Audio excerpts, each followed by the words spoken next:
Ser Podcast. Hola, ¿qué tal? En este episodio tenemos de todo: zombies en la guerra civil, la nueva película de Javier Ruiz Caldera y Alberto de Toro. Tenemos un musical con Peter Dinklage, el Tyrion Lannister de Juego de Tronos, y la anticomedia romántica millennial que lo está petando. También hay cine de autor intensito, la nueva aventura de Pixar, y a Charlotte Gainsbourg en conversación con su madre y con nosotros.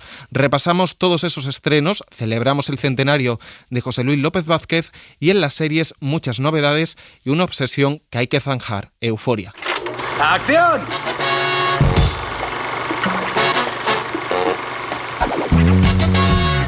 El cine en la Ser con Pepa Blanes.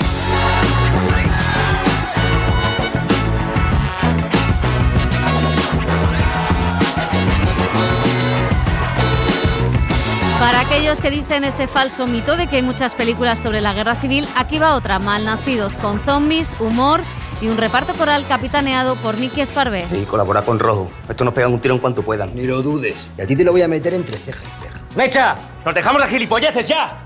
Solo hay una forma de salir vivos de esto: juntos. Joe Wright adapta Cyrano de Bergerac, un musical con Peter Dinklage sobre este escritor francés enamorado de su íntima amiga. Tan imposible me es no amaros. Tan imposible me es no amaros. Como impedir que el sol salga. Como impedir que el sol salga. ¿De verdad? Y llega a los cines también La peor persona del mundo, una comedia romántica del noruego Joaquín Trier, nominada al Oscar a Mejor Película Extranjera. Ay, no lo digas. ¿Y eso por qué? Porque podría buscarte en Facebook y... Adiós. Adiós. ¿No ha habido cuernos? Para nada. Para nada. No. Charlotte Gainsbourg presenta Jane por Charlotte, un documental sobre su madre, Jane Birkin, y sobre la exposición a la fama. Comme tu m'intimidais comme enfant, je me sentais très privilégiée d'être dans ta présence. C'était pas banal. John Malkovich protagoniza El engaño. Es un thriller dirigido por el español Luis Prieto en torno a un hombre de negocios que conoce a una misteriosa joven. Creía que las modelos no comían. Es mentira. Comemos como auténticas limas. Además, ya no soy modelo. Soy enfermera particular. Y en series hacemos repaso de los últimos estrenos y el debate definitivo sobre la segunda temporada de Euforia. Si crees en Dios, entonces ¿cómo eres capaz de vender droga? Pues mira, mi tío Carl tuvo diabetes por comer mucho en el McDonald's. Y no veo que nadie les esté pidiendo cuentas.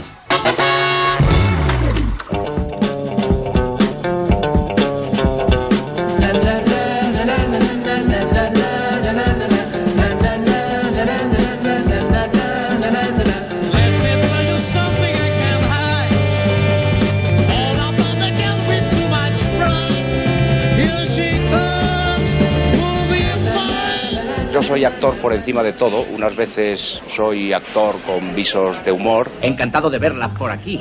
Fernando Galindo, un admirador, un esclavo, un amigo, un siervo. Otras veces soy actor en la línea dramática. No nos hemos visto antes, en algún sitio.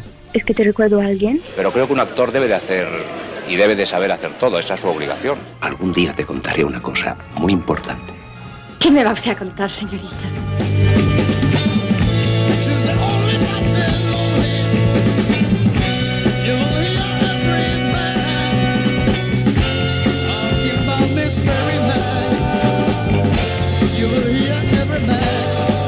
Dice Carlos Saura en un artículo escrito en Fotogramas que Chaplin dijo de José Luis López Vázquez, tras ver Peppermint Frappé, que era uno de los mejores actores que había visto en su vida. Esta semana se cumplen 100 años del nacimiento de uno de los mejores actores del cine español y de los más populares, que, como escuchábamos, pues interpretó de niño a la prima Angélica y también de hombre, hizo de hombre trans en Mi querida señorita e hizo papeles cómicos e inolvidables como los de Atraco a las 3 o Plácido. Me satisface profundamente cuanto pudo ofrecer: alegría, distracción, a veces humor, a veces sonrisa únicamente, o emoción y ternura, a cambio de tanta generosidad, tanta como el público me ofreció siempre. Bueno, dicen que España ha sido un país, una cinematografía que ha dado buenos cómicos. No sé, chicos, José, Laura, Elio, ¿qué tal? ¿Cómo estáis? Hola. Hola. No sé cuál ha sido el legado de José Luis López Vázquez, porque en realidad tiene como un físico que no es el del actor galán de Hollywood y, sin embargo, es uno de los actores clave del cine reciente. Elio. Bueno, pues yo creo que hay muchos actores ahora mismo que tienen el recuerdo, la influencia de José Luis López Vázquez. Pensemos en un Javier Cámara, pensemos incluso en un Antonio de la Torre, que son capaces de hacer un humor más de astracanada y papeles dramáticos serios. Pues eso era José Luis López Vázquez. Hacer un cine muy popular que le unía con la gente, con el público. Era capaz de trabajar en las películas de Berlanga y en otras películas incluso de cine mucho más populares, y luego era capaz de ponerse a las órdenes de directores como Jaime de Armiñán o Carlos Saura, como tú dices, y hacer papeles muy serios. Incluso tuvo la oportunidad de ir a Hollywood. Tú has dicho pues que Chaplin le decía que era uno de los mejores actores. George Cukor, cuando vio su papel en Mi querida señorita, también le quiso fichar para que le llevara a Hollywood, y él no quiso. Bueno, trabajó con George Cukor en una película, pero rodó casi todas sus escenas en Madrid. Es decir, que yo creo que José Luis López Vázquez es un actor inmenso, tremendo. Lo que pasa es que vivió en la España de los años 50, 60 y 70 y 80, ¿no? Y entonces no pudo tener la proyección que otros actores en la actualidad. Sí, yo creo que indudablemente coincido con lo de Elio. Quizá no sea tan reconocible por el nombre, pero sí en la imagen, ¿no? La gente cuando lo ve en pantalla sabe quién es, qué ha hecho y todas las películas que ha visto suyas. Es curioso este fenómeno que provoca el tiempo. Yo creo que su legado, especialmente en la comedia, por ejemplo, también citaba algunos actores, Elio, Julián López, en la parte cómica, indudablemente yo ahí sí que le veo mucho, incluso en lo corporal, ¿no? Y luego que fue un actor bastante valiente a la hora de aceptar retos en películas muy arriesgadas, muy rupturistas, como las de Saura y Armiñán que citaba Elio, pero manteniendo también todo ese bagaje y ese calor popular que le dieron cintas, por ejemplo, entre mis favoritas, Plácido. Sí, no, además yo también destacaría la parte de terror, ¿no? Con la cabina. O sea, quiero decir que es un actor que ha podido trabajar todos los registros, y a mí me gusta cuando escuchábamos ese Goya de honor, esa calma que contrasta con la de otros premiados, ¿no? Que esta cosa de casi una timidez, ¿no? Que me sorprende esa humildad. Bueno, salía a leerlo con papel. Sí, que hemos visto otros premiados, ¿no? Otros Goya de honor, que es un momento como de mayor énfasis emocional, y sin embargo esa calma, ¿no? Que él tenía casi de no destacar, que me sorprendía siempre que escucho ese momento recogiendo el Goya de honor. Me resulta no sé, terapéutico. Sí. Me sorprende, ¿no? Esa... A mí hay una cosa que me gusta mucho recordar de él, que cuando ya era muy mayor estaba paseando por el Retiro, me parece, por un parque, y se acercó una señora y le dijo: ¿es usted José Luis López Vázquez? Y él dijo: lo fui.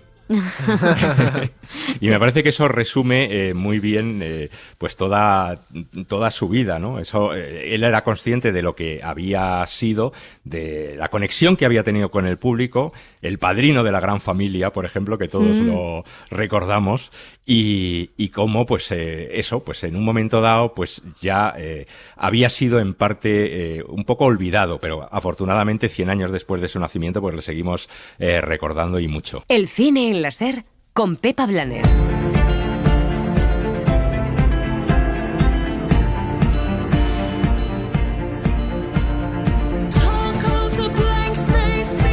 Y vamos a seguir con otro actor carismático, es Peter Dinklage, el Tyrion Lannister de Juego de Tronos. Protagoniza nada menos que la versión musical de Cyrano. Detrás de la cámara está Joe Wright, director británico experto en dramas de época, Ana Karenina, Expiación, Orgullo y Prejuicio. Ahora se atreve con la vida de este autor francés enamorado de una íntima amiga en medio de un París barroco. ¿Hermano de quién? ¿De quién va a ser? ¿De Roxanne? ¿Roxanne? Sí. No parecéis su hermano.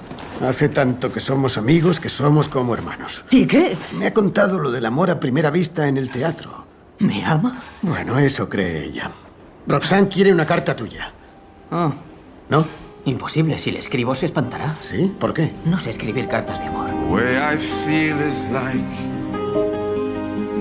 falling stars diving into cold ocean waves. Escuchamos cantar a Peter Dinklage. No sé si se le va un poco la ambientación a Joe Wright, si coge o no coge el tono musical. A mí no me ha convencido del todo, no sé a vosotros. Elio, ¿qué te ha parecido este Cyrano? Bueno, a mí tampoco me ha convencido del todo y no precisamente por su protagonista, por Peter Dinklage, que me parece eso un giro bastante novedoso, cambiar ¿no? la nariz, ¿no? Efectivamente, ¿no? Pero claro, José Ferrer ganó un Oscar haciendo de Cyrano, Gerard Depardieu, que prácticamente, ganó un premio en Cannes haciendo de Cyrano, o sea, el listón estaba muy alto a la hora de interpretar a Cyrano, y esta versión musical, pues tiene momentos, pero a mí no me atrapa demasiado, las canciones tampoco me gustan mucho, y también tampoco la ambientación de Joe Wright, me parece que la lleva a unos extremos que no desentonan un poco con el espíritu de la obra, y yo no sé si la obra misma pues ya queda también un poco, no sé si decir antigua, pero todo ese romanticismo me parece un poco excesivo para los tiempos en los que vivimos, ¿no? Sí, a mí no me llega... No me dice nada esta historia, no me conmueve, no me explica tampoco el París de una época. Me gusta que cambie la nariz, que puede ser un defecto físico, por una discriminación, ¿no? Que es la altura del protagonista.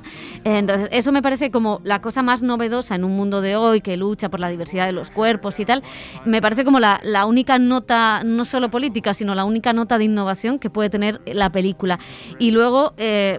sí me gusta la parte de estructura, de teatral, de escenarios, que es maravillosa, pero no entiendo esta historia dentro de ese escenario que ha compuesto Joe Wright, que me funcionaba muchísimo en Ana Karenina, que también tenía una fuerza teatral, a pesar de no ser una historia nada cercana al texto dramático, y sin embargo aquí creo que no entro, o sea, es como que cada cosa estuviera de un padre y de una madre y nada enlazara, no sé vosotros. Sí, yo creo que el mayor problema de la película quizá es casar las partes dialogadas y los discursos, porque es una obra, Cyrano, con muchos soliloquios, muchos discursos larguísimos, casarla con las canciones. Pero a mí, por ejemplo, la base musical o el diseño sonoro de las canciones sí me gusta muchísimo, que ha corrido a cargo de los hermanos del grupo de National, y creo que contrasta bastante en tonos, ritmos modernos con el drama de época o esta tragedia musical que nos está contando. Y luego Cyrano, indudablemente, pues sí, puede ser una historia trillada, este triángulo amoroso, también se puede traer al presente sobre las identidades y los perfiles y los amores virtuales y cómo ligar siendo o escondiéndote detrás de ciertas máscaras. Bueno, sigue siendo poético y romántico la seducción de la palabra y de la poesía, y sobre todo yo creo que a mí me gusta la música y me gusta el trabajo que hace Peter Dinklage, y lo que pasa es que la ambientación de época, que se le agradezco a Joe Wright, mejor domina ese espacio que lo que vimos que hizo en La mujer de la ventana con Amy Adams, o sea, mejor en la época que en lo actual, pero sí que es muy regular y al final queda un poco deslucido el resultado final. Sí, poco que añadir a lo que habéis dicho. Yo creo que más allá de romper con esa belleza hegemónica que representa el propio Cyrano, a mí sí que me ha gustado la música, pero he de reconocer que no he entrado mucho en la historia tampoco. Bueno, pues vamos a ver si entramos un poco más en la siguiente, que tiene como la mezcla de géneros en una de sus bazas. Es Malnacidos, la película de Ruiz Caldera y Alberto de Toro, que juega con el cine bélico, la acción, la comedia berlanguiana, el cine de zombies. Es la adaptación de una novela, de un cómic con un reparto coral, con Miki Esparvé, Aura Garrido, María Boto, Luis Callejo. En medio de la guerra civil encontramos a los alemanes y a los franquistas haciendo un experimento que convierte a los muertos en zombies. A ver, Pacha, tú tienes que saber de qué va todo esto. ¿Vosotros creéis en las monjas y esas cosas? Yo no creo en las monjas existen. ¿Tú me entiendes, coño? Las monjas, los curas, Dios y las tonterías. A ver, en la Biblia no se dice que Dios resucitó a los 3 días en Belén, como esas bestias. Vamos a ver, primero, no fue Dios, fue Jesús. Segundo, no fue en Belén, fue en Jerusalén. Y tercero, cuando Jesús resucitó el 3er día, no empezó a comerse a la gente, coño.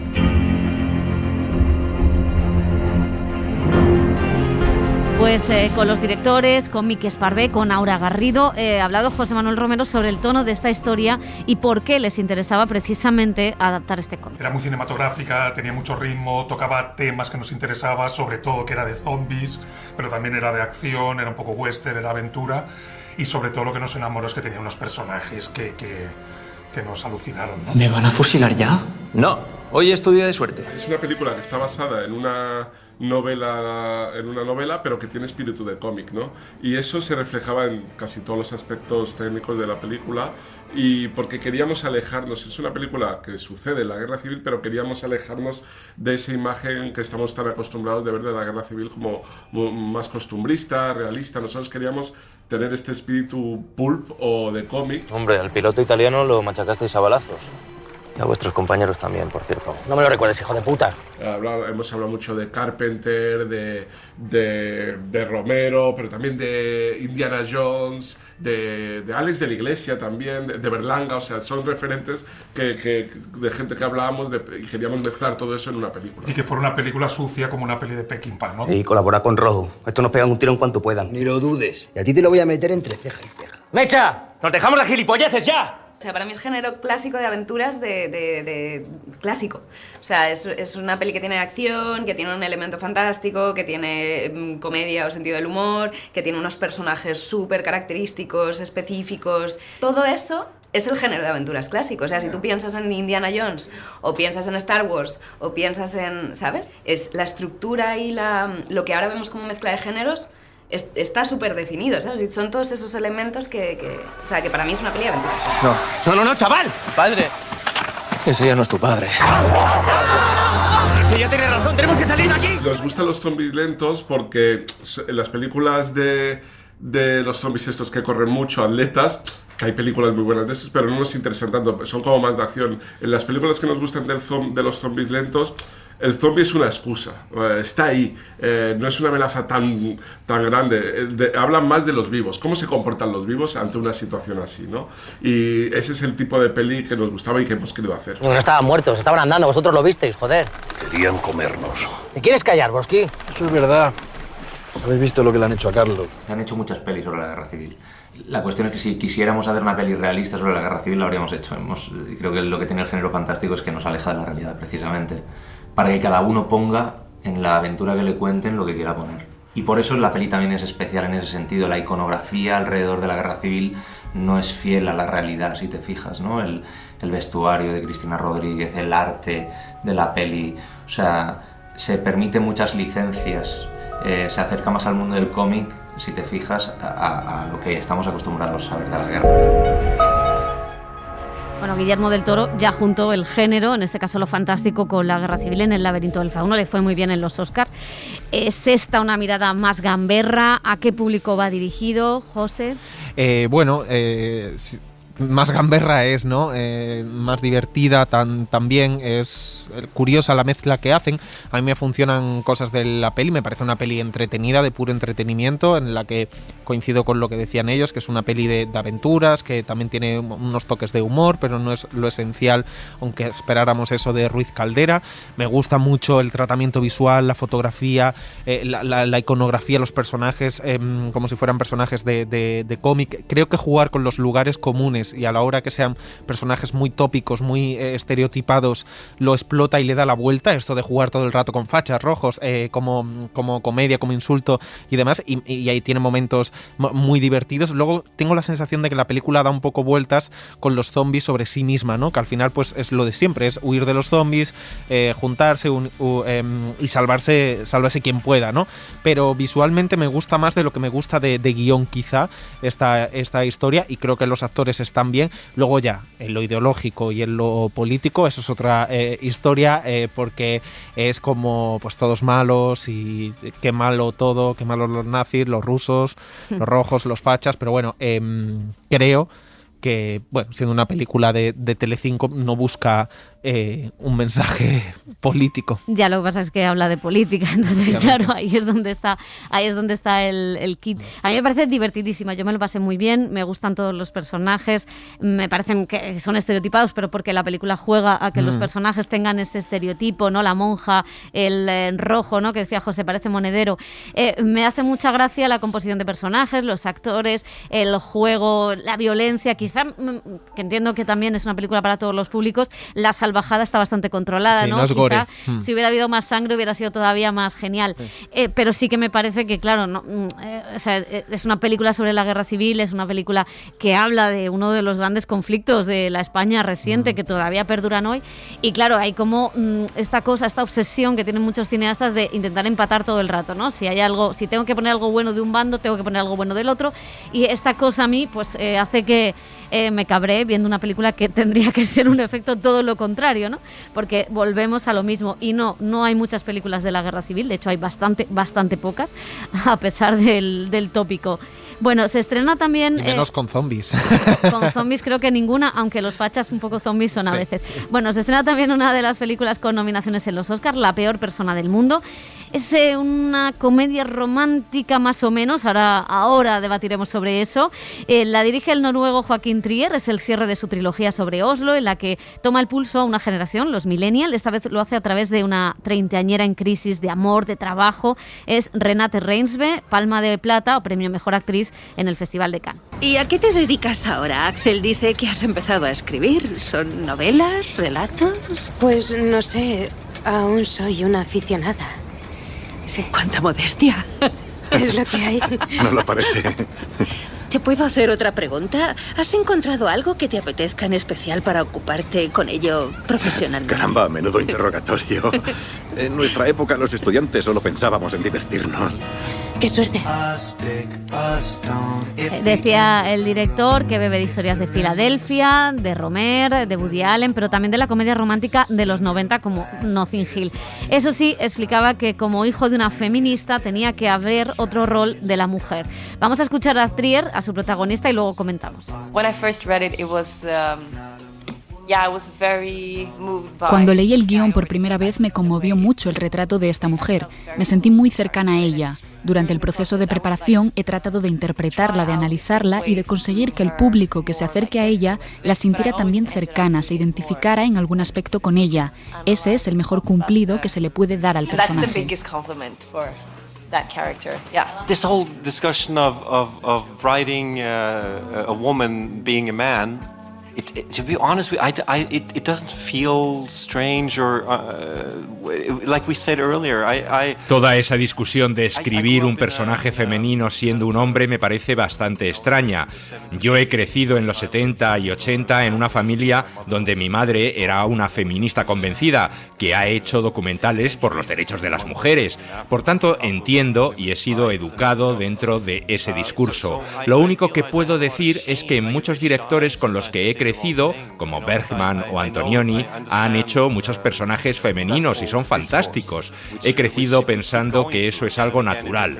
Nosotros habíamos hecho películas con hombres desde su perspectiva y ahora queríamos hacer el lado opuesto. Bueno, pues la película está nominada en la categoría de Mejor Película Internacional, también en Mejor Guión, no está Almodóvar, recordemos. ¿Qué os parece? ¿Es una comedia romántica? ¿Rompe el género? ¿Vuelve a ser lo mismo? Elio. Bueno, es una anticomedia romántica o una comedia antirromántica, tú como prefieras, ¿no? Es que a mí me gustan mucho estas películas que hablan de la vida cotidiana, de esos amores, desamores, dudas, aprendizaje vital, y esta es una de las mejores que hemos visto últimamente. Y hay momentos en la película en la que la protagonista pues nos parece caprichosa, inmadura, que no sabe lo que quiere en la vida. Pero lo que pasa es que nunca deja de caernos bien y en esto tiene muchísimo mérito pues la protagonista, ¿no? Renate Reinsve. Y como decía, yo creo que es una película que ves en algún momento con cierta amargura, con alguna pequeña congoja interior, pero también con una sonrisa, ¿no? Y yo lo agradezco muchísimo de salir del cine con esta sensación. José. A mí me encanta, me entusiasma esta peli, la vimos en Cannes el año pasado, la he vuelto a ver ahora porque yo salí, me gustó bastante, pero decía, aquí hay algo, tiene que haber un truco, ¿no? Y ahora la he visto también reposadamente y...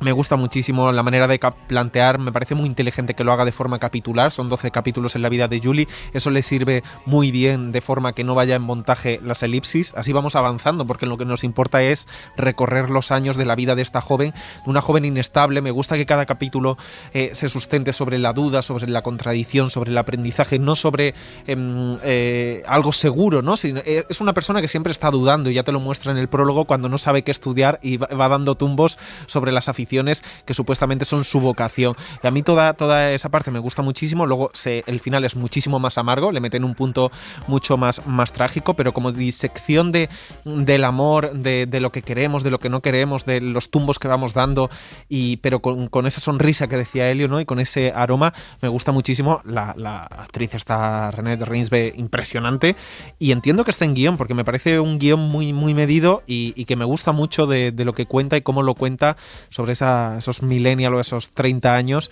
y esa confusión que rodea toda la película y a la protagonista, ¿no? Yo no estoy tan emocionada con la película, me gusta la propuesta, me gusta que cambie porque, Trier no es un director que a mí me convenza en cada una de sus películas, pero en Oslo 31 de agosto, que es como el reverso masculino de esta, me parece que hay una cosa contrarreloj en la forma de contar el tiempo, y en esta es todo lo contrario, que me parece curioso cómo dialoga, ¿no? Cómo dialogan los dos personajes, que son dos tipos a los que estarías dándoles consejos constantemente y que a la vez él se basa en eso, en que sean totalmente antipáticos, tanto uno como otro, que por cierto es uno de los actores que sale aquí. A mí lo que no me encaja es que hay escenas maravillosas, como cuando ella está con las madres primerizas, ¿no? Y se está riendo de las madres. Hay momentos muy maravillosos que, como dice Elio, me sacan una sonrisa, me lo paso bien, pero en conjunto me parece una comedia romántica o una película antirromántica de las que haría Michel Gondry o Spike Jonze en los 90, y que la veo con cierta distancia porque ha llovido mucho desde entonces, y por mucho que haya una mujer en un papel generalmente atribuido a los hombres, hay rasgos o pequeños detalles, que no digo que sea una película machista ni mucho menos, pero hay ciertos rasgos que se me quedan antiguos, y eso hace que no, o sea, me parece que como que es un retrato demasiado obvio de cosas que ya estaban contadas a veces, ¿no? Y me gusta cómo lo cuenta, me gusta pasear por el mundo de esta pareja, pero a veces me saca constantemente de la película. Quizá es que creo que en esta fue donde gritamos que se pusieran las mascarillas los compañeros de Cannes, entonces yo ya estaba como enfadada. Y luego hay que recordar dos momentos de la peli donde el tiempo más o menos se suspende, que a mí me parecen maravillosos, dos escenas estupendas, donde también pues hay campo para experimentar en una comedia romántica. Como hizo Woody Allen. Sí, no, pero que me refiero, pero que sí que me gusta mucho en los momentos donde los encaja de la película, que te rompe un poco, ¿no? el ritmo, y también esta parte de ensoñación de la imagen que se crea de ella misma. Laura, sí, a mí me ha gustado bastante. Tú que eres una mujer de los nuevos años. yo todavía no he vivido todo lo que ha vivido ella, pero bueno, se ha colado en bodas alguna vez. Bueno, eso bueno, podríamos decirlo.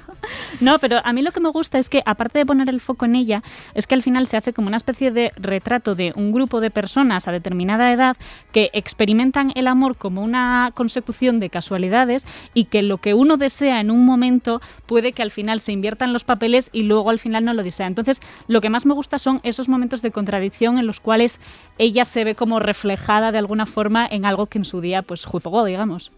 Pues muy bien, pues ahí quedan todos nuestros análisis. Y vamos a otra cosa, porque esta semana ha estado en Madrid Charlotte Gainsbourg presentando un documental que dirige Jane por Charlotte, donde retrata a su madre, Jane Birkin, y también sus recuerdos como hija de una de las parejas más famosas de Francia.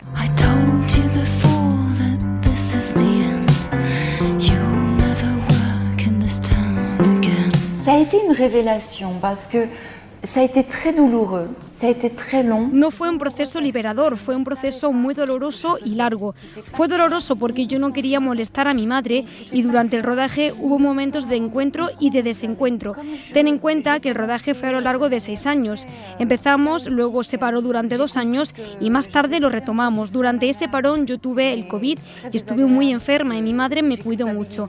Vivimos momentos muy intensos que han sido un gran privilegio, y también tenía que saber qué película estaba haciendo.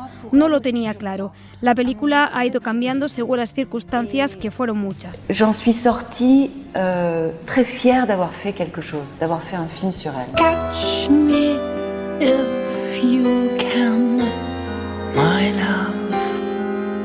I'm almost gone. Complètement. Sí, totalmente. La cámara sustituye a los abrazos y el contacto físico.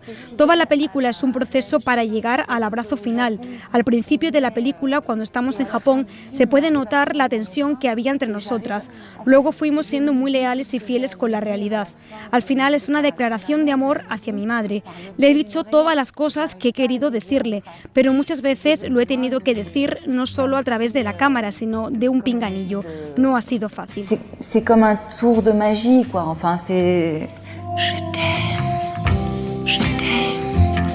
oui je t'aime. Moi non plus. Moi, je cherchais un contact charnel. Je m'en foutais du mito. Era una película para entrar en contacto con mi madre.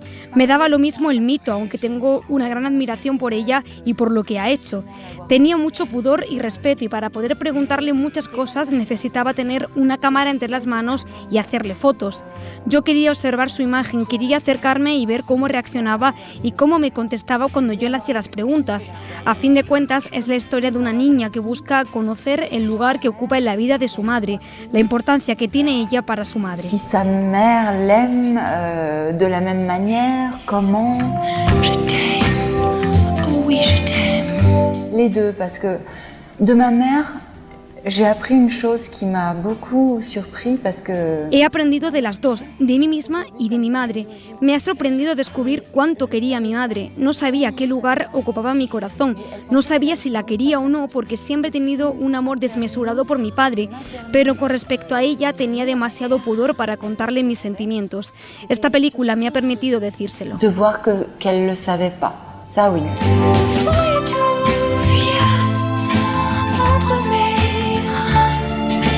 Elio, has estado con Charlotte, ¿qué tal?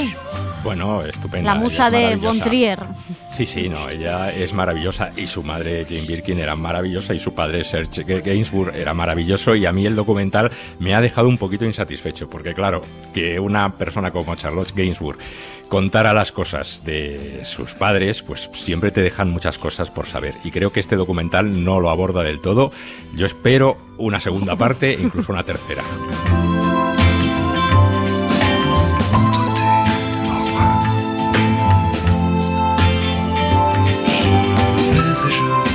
Y sumamos dos películas que llegan a plataformas, a Netflix el proyecto Adam, cinta de ciencia ficción y viajes en el tiempo con Ryan Reynolds y Zoe Saldana, y a Disney Plus la última creación de Pixar, Red, historia divertida sobre una niña adolescente que nos habla del paso a la madurez del cuerpo femenino y de la identidad que se empieza a forjar en esa época.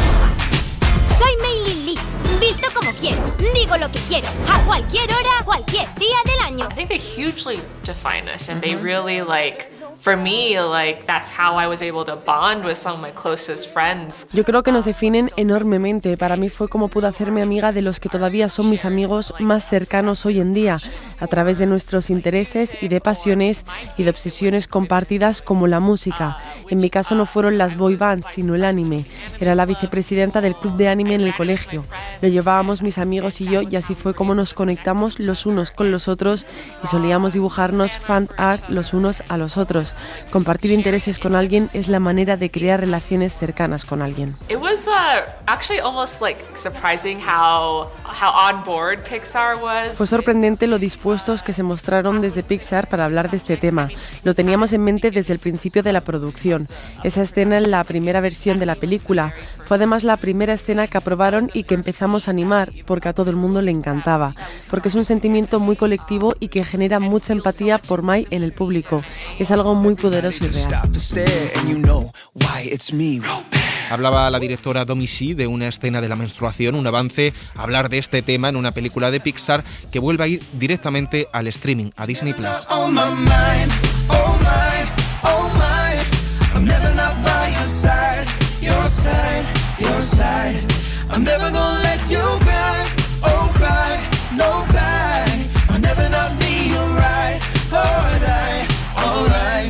El cine en la SER con Pepa Blanes.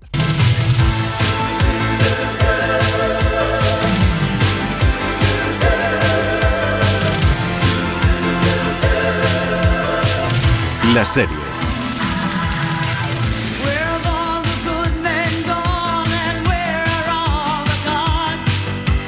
Where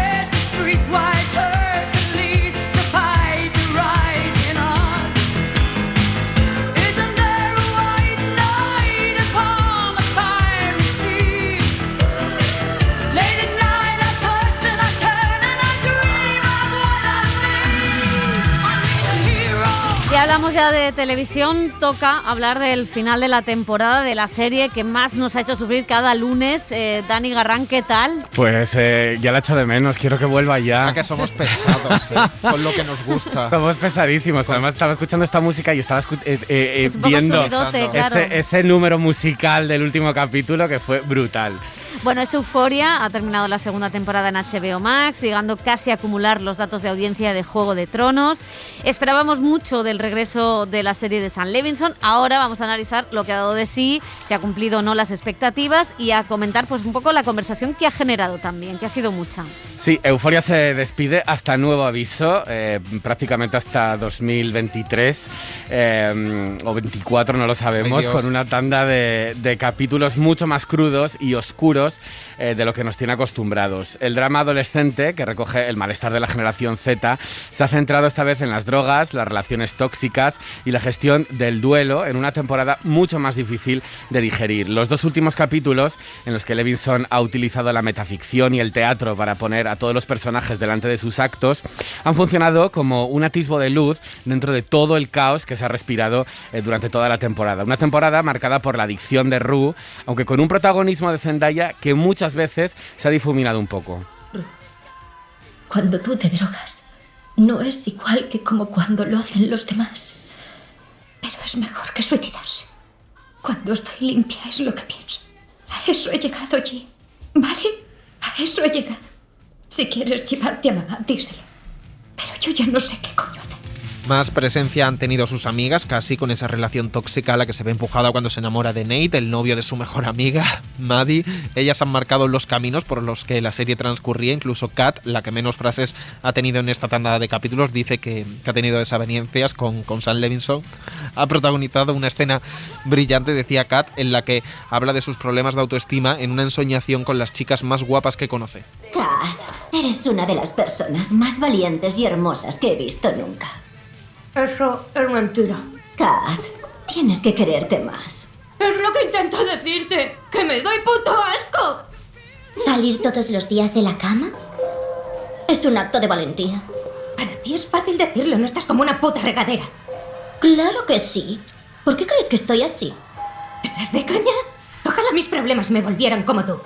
Créeme, mejor no. Créeme tú a mí, eres la tía más guapa que he visto en mi puta vida. ¿Desde una perspectiva blanca, cis, masculina y heteronormativa? Venga, ya me estás vacilando, que déjame de una puta vez. Venga, no me jodas, no eres tú quien habla, es el puto patriarcado. Sí que soy yo, no me estás escuchando. La sociedad te ha metido todo eso en la cabeza. ¿Me la pena la sociedad? Me siento como el culo. Bueno, también la truncada historia de amor entre Fez y Lexi nos ha mantenido en vilo y los flashbacks nos han permitido conocer un poco más al Cal, el gran villano de la serie, con el que hemos llegado incluso a empatizar al conocer de dónde venía, de conocer su pasado. Su final, precipitado en el último capítulo, cierra también una trama familiar en la que Nate, su hijo, tuvo que dar el último portazo para seguir adelante después del brote de su padre. Siento mucho que mi doble vida te dejara tocado.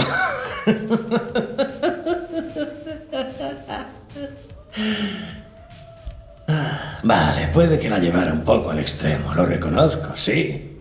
Tengo un problema. Pero la causa de ese problema es esta familia. Esa es la verdad.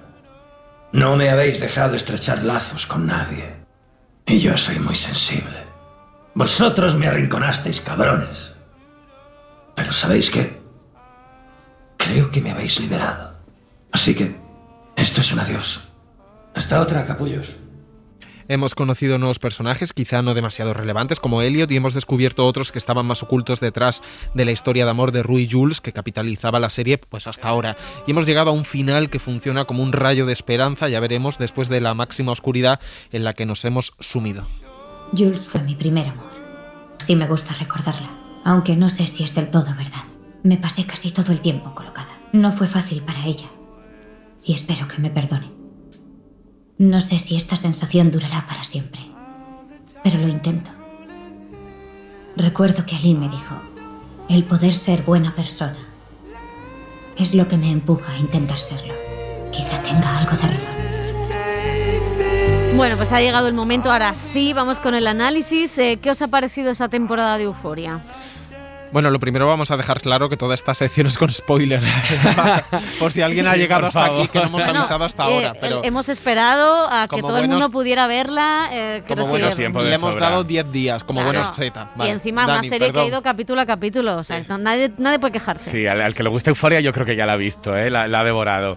Bueno, yo creo que nada se puede comparar a Euphoria en la televisión actual, tanto en lo estético como en lo formal, como en cómo cuenta todas las emociones, en el caos que refleja. No sé si se puede decir que representa una generación, porque no conozco a ninguna generación de este tipo, pero creo que no hay una serie como esta.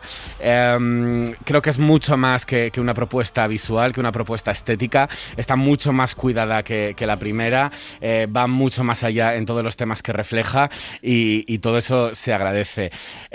Lo único que me ha faltado un poco es ver más la historia de Rue. Creo que Sam Levinson ha querido dejarla descansar un poco, eso sí, quitando el episodio 5, que es maravilloso, por el que yo creo que debería postularse otra vez para el Emmy y probablemente ganarlo, pero creo que ha dado más protagonismo a personajes secundarios. Sus tramas han brillado mucho. Yo creo que la trama de Cassie es verdaderamente el centro y el eje de toda la serie, y ha dejado un poco de lado pues eso, toda la historia de amor de Rue, la historia de Jules, que prácticamente no sale, que tiene 2 frases, y eso ha sido bastante más difuso. Tampoco me ha gustado mucho cómo ha dado portazo a algunas tramas, la trama de Cal, Elliot, el personaje de Elliot, que verdaderamente no pintaba nada, y toda esas 3 minutos de guitarra tocando la canción en el último capítulo creo que tampoco aportaban nada. Entonces creo que van a salir de la serie sin pena ni gloria varios capítulos,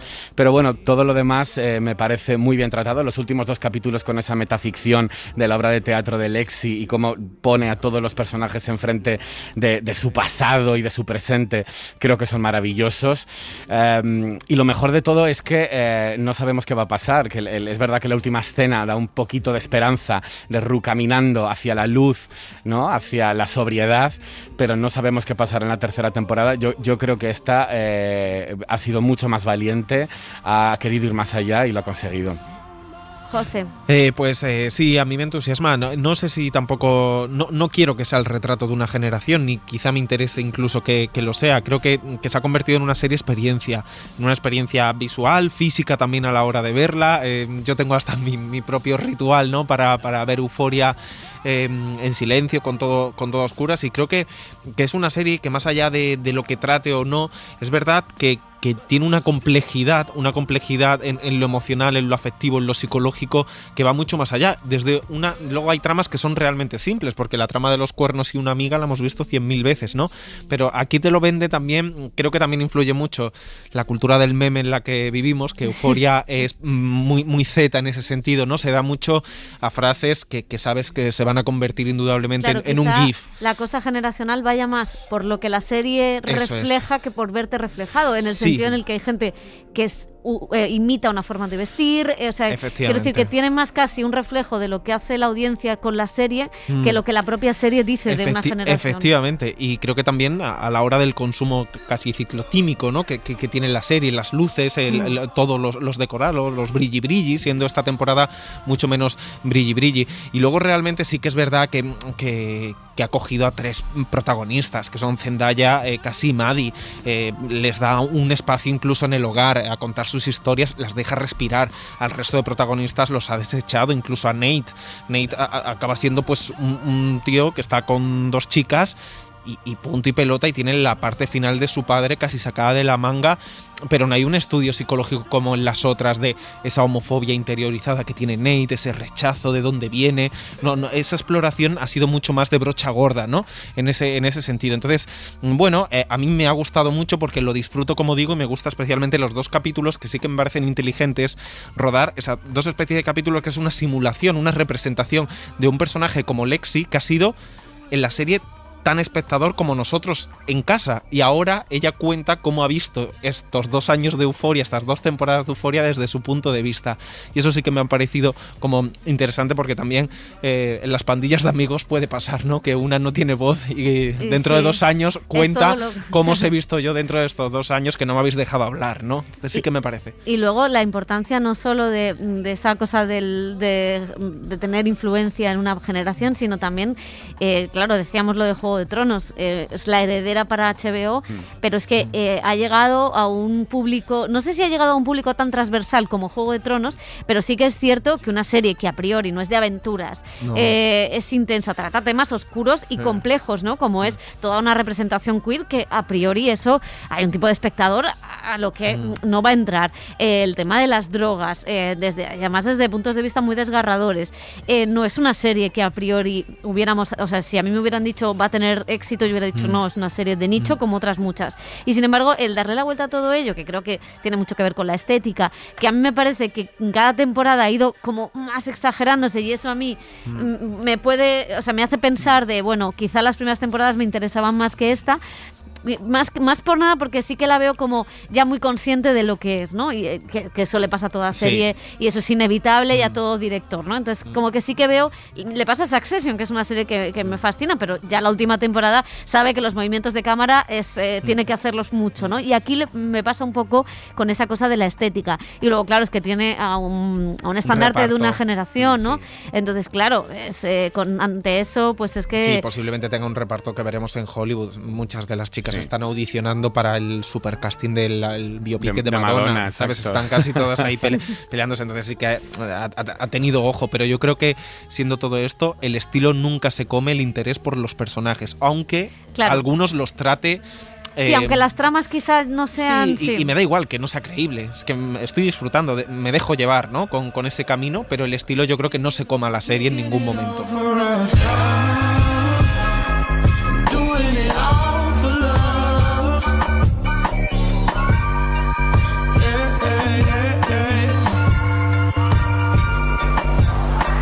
Y nuestra opinión está muy bien, pero vamos a incorporar una voz más. Mariona Borrul es periodista, es crítica y lo ha petado en Berlín. ¿Qué tal? ¿Cómo estás, Mariona? Bueno, lo de petarlo es relativo, pero muy bien, gracias. Bueno, gracias por estar con nosotros en la SER. Para empezar, cuéntanos, ¿qué te ha parecido esta temporada así a grandes rasgos? ¿Te ha gustado? Buah, pues no sé qué contestarte.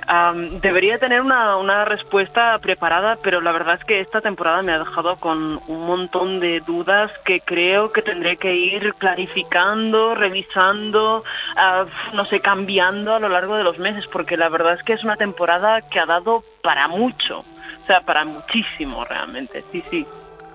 Sí, se ha hablado mucho, Mariona, de esta serie como un videoclip muy bonito, un videoclip con muy buena luz, con muy bonitos colores, pero un poco vacío, según algunas opiniones. Esa estética del brillo, los movimientos de cámara, la paleta de colores. ¿Crees que solo busca ser cool o crees que tiene mucho más en lo que profundizar? Bueno, yo es que creo que tenemos infravalorada la capacidad estética, y la estética es arte al fin y al cabo, de lo que es la estética videoclipera, ¿no? Y ese look arty muy bien cuidado, muy bien pulido. Creo que Sam Levinson aquí en esta segunda temporada, también en la primera, lo que intenta hacer trabajando con el color, con la música, con los movimientos de cámara, va más allá de querer como retratar en la forma un fondo, y yo creo que pone el foco en que la forma es el fondo, ¿no? Y de alguna forma intenta expresarse de una manera diferente a como estamos acostumbrados, ¿no? Hasta el día de hoy. Creo que lo intenta, no sé si se lo consigue, pero creo que lo que intenta hacer Sam Levinson, ¿no? De poner toda la carne en la parrilla y que toda la forma como de alguna manera se exprese por sí misma, yo creo que es algo novedoso para lo que aún no tenemos incluso vocabulario, y creo que debería tenerse en cuenta. Sí, estoy completamente a favor. Y eso también afecta a que, por ejemplo, parte de la historia de Rue, ¿no? Es la de Sam Levinson. Entonces no sé si compartes que de alguna manera a veces es un poco ensimismado o ensimismada, centrarlo todo en Rue, y que esta temporada ha dejado a otros personajes pues con tramas realmente despistadas, por así decirlo, ¿no? Que los ha dejado colgando. Bueno, realmente, si te fijas, la temporada 2 de Rue solo tiene un episodio, que es el 5. Sí, es verdad que el primero y el segundo aúna un poco este triángulo amoroso, afectivo, extraño que tienen Rue, Jules y Elliot, pero sí es verdad que a partir del episodio 5 Rue deviene como una especie de espectador del gran show que se ha montado casi Maddie y Nate. Yo la verdad es que no sé si comparto eso de que es la protagonista en sí de estos últimos episodios, por lo menos. Sí es verdad que es como la voz cantante y la voz que reacciona como tú deberías. No sé si conocéis estos shows japoneses de comedia en los que se presentan vídeos famosos de YouTube o de la tele y salen como los japoneses en un cuadradito al fondo de la pantalla riéndose. Me quedé en humor amarillo. No he evolucionado. Bueno, pues de alguna forma responde a lo que sería el paradigma de la risa enlatada, ¿no? Rue en la obra de teatro ríe cuando tú deberías y pone las caras que tú deberías poner como espectador. Casi, y aquí yo me posiciono un poco en contra de Levinson, casi que nos trata un poco de tontos, ¿eh? Pero bueno, no sé, yo creo que lo vale.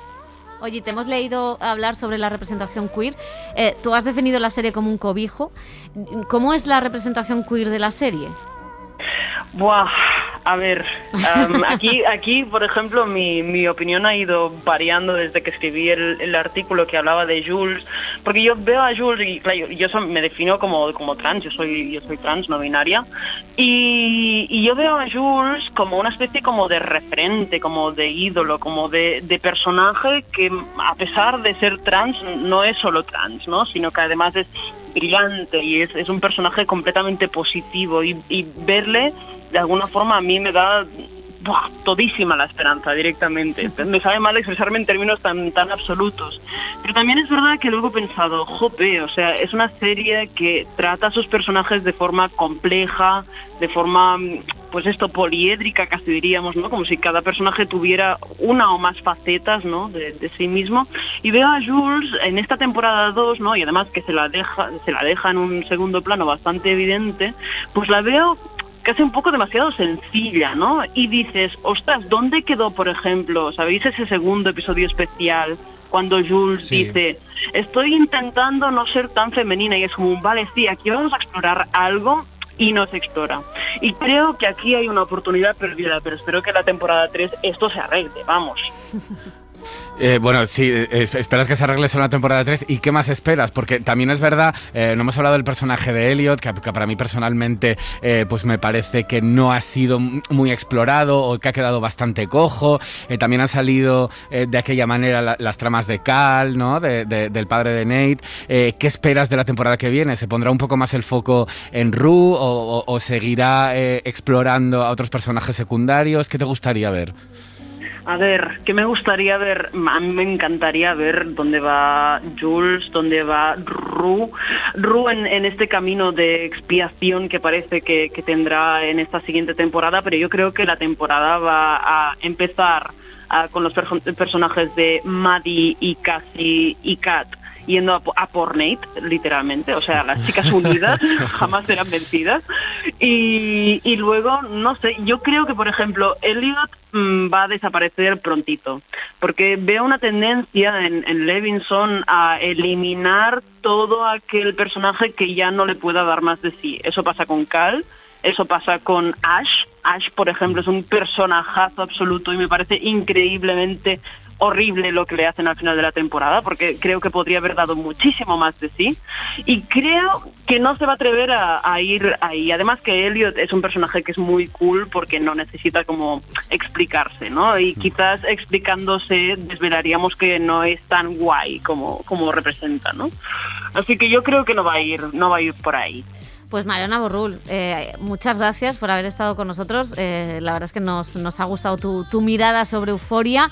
Nada, que vaya muy bien. Nos volvemos a escuchar pronto.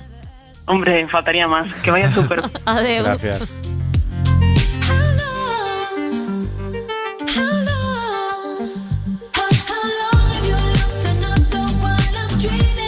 ¿Por dónde pueden ir los tiros? Pues es que no lo sé, porque todos, yo al menos estaba esperando esta temporada como agua de mayo para ver qué pasaba con Rue y Jules, ¿no? Después de los especiales de Navidad en los que ellas daban sus versiones por separado, y la verdad es que no se ha llegado a ningún punto. O sea, sí que apareció Elliot como ese personaje, el tercer vértice de ese triángulo amoroso, pero no se exploró demasiado la trama, quedó muy difuminada. Entonces es verdad que no. A mí me gustaría que siguiera explorando todo el tema de Cassie y de Maddie, que son los dos grandes personajes de esta temporada, pero pues ya veremos, porque Sam Levinson puede volver a meternos en rehabilitación o volver a meternos en la casa de la camella con Rue.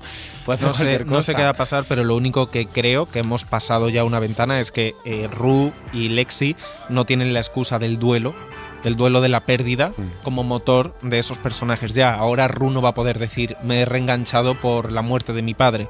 Entonces abren, entiendo, un nuevo abanico, porque si no, no sería creíble después de esta especie de expiación o catarsis que han tenido en la obra de teatro enfrentando su propio dolor, ¿no?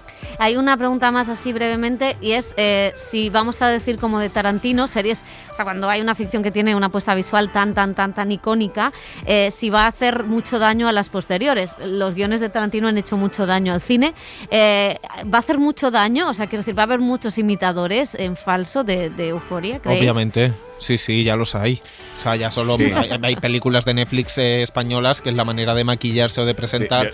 Yo estaba pensando en la última temporada de Élite, en la que un poco las chicas imitaban esa forma de maquillarse. Hay unas fiestas que no es nuevo, que no es una invención. Las fiestas con luces de neón y todo ese tipo de Lo que no creo que al final es una serie que cuesta un pastón, porque solo lo que lleva que Zendaya se sienta a componer canciones con Labyrinth, con el músico que estamos escuchando de fondo, todo ese proceso que ella también como productora está metida y controla, pues es que eso no lo tiene otra serie, y que tú necesitas una estrella emergente como Zendaya que ponga pasta, a HBO que lo apueste todo a esa serie y que haya esa cantidad de medios para hacer lo que han hecho, y eso pues no es habitual, y se nota indudablemente como la pasta que le pusieron a Juego de Tronos cuando se dieron cuenta que era la gallina de los huevos de oro.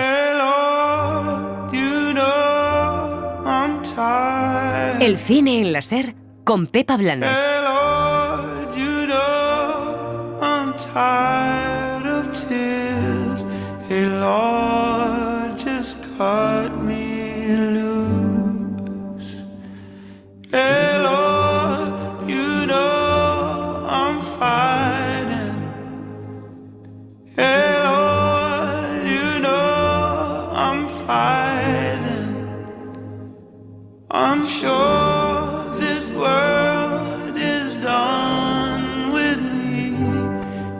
Lord, you know it's true. Suscríbete a El Cine en la SER. Escúchanos en directo en la SER los sábados a las 7:30 de la mañana y los domingos a las 3 de la madrugada. Cadena SER. La radio.